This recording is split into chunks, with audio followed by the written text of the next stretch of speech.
আজকের বিক্ষোভ পর এই জনসভার সম্মানিত সভাপতি উপস্থিত প্রধান অতিথি, আমি কয়েকটি কথা বলতে চাই।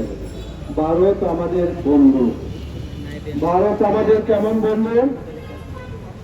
এই দেশের 18 কোটি মানুষের ভোটাধিকার হরণ করার জন্য ভারত শেখ হাসিনাকে সহযোগিতা করেছে।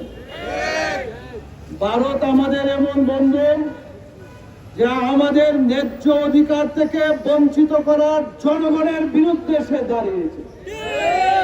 বাংলাদেশে গত 5 তারিখে ছাত্র জনতার তীব্র প্রতিবাদে হাসিনা ক্ষমতাচ্যুত হয়ে সারা দুনিয়ায় কোথাও যখন জায়গা পায় নাই, সেই স্বৈরাচারী হাসিনাকে ভারত সহযোগিতা করেছে, ভারতে স্থান দিয়েছে।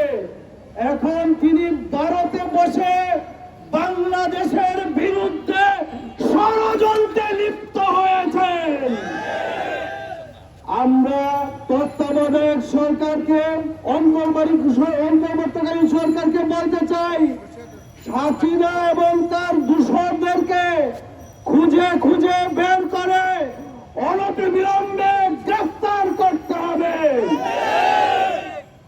বাংলাদেশের এই বন্ধুবেশী শত্রু আমাদের দেশকে পানিতে ডুবিয়ে মারার জন্য তাদের বাঁধ খুলে দিয়েছে। শুকনো মৌসুমে তারা বাঁধ দিয়ে পানি রেখে আমাদেরকে শুকিয়ে মারে। সুতরাং এই ধরনের বন্ধুবেশী শত্রুর বিরুদ্ধে বাংলাদেশের জনগণ সজাগ থাকতে হবে এবং ভারতের বিরুদ্ধে আমাদের নদীর ন্যায্য পানি পাওয়ার জন্য আন্তর্জাতিক আদালতে মামলা দায়ের করতে হবে।